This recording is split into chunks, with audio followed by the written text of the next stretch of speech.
So your professor really didn't remember you? How can he not remember you? You went to Harvard. He remembered me. He just didn't remember me last night. I mean, after all, the place was incredibly crowded. Crowded? There were like 5 people in a cutout of Kurt Vonnegut. Yeah, all I remember is you fawning all over Professor Fowler. As a matter of fact, we had a very nice chat. After everyone left, he invited me to have a cup of coffee, and we talked for hours. What could you two possibly have in common? You know, he once had a hamburger. We had a lot to talk about. Psychology, music. He and his wife both grew up in the Bronx. In fact, he's going to come by the neighborhood later, and I invited him to come over and have lunch. You know, have all the lunches you want. You're still never going to have the kind of relationship that he and I have. Hey, who the hell is John Becker? It's Becker. Some of his C's look like E's. He didn't even know your name?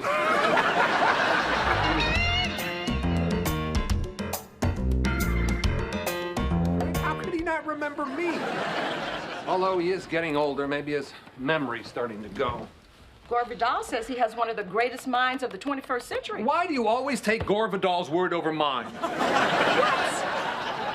Oh, of course. How could I miss that? He's still teaching. He's teaching me a lesson right now. Am I missing something here? He's faking not remembering me. He once faked a heart attack in class just to prove a point about how people respond to crisis. So what point is he trying to prove now? I don't know. I haven't gotten that far yet. Wait. Let me get this straight. Yeah. You're saying that the man waited 30 years, wrote a book, then came all the way to New York for a book signing where he pretended not to remember you, all as part of some elaborate plan just to make a point to John Becker? Go away. Just go away. I know what you're doing. Having a cup of coffee in a diner, not exactly the riddle of the Sphinx. Come on, you can drop this act about coming here to see Reggie. Professor, I know what you're doing. Yes, but do you know what you're doing? Come on, it's so obvious. You're trying to teach me a lesson, just like that time you faked a heart attack in class just to prove a point. I wasn't proving a point. I was dying.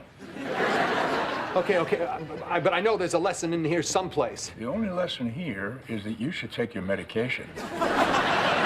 I may be a lot of things, but I'm not forgettable. Look, I understand how you feel, but I've had thousands of students over the years. I can't remember all of you. No, but I was special. You said so. It was Harvard. Everyone was special. Now, give me a break. Harvard is nothing more than a breeding ground for pissant little morons who went to Harvard just so they could say they went to Harvard.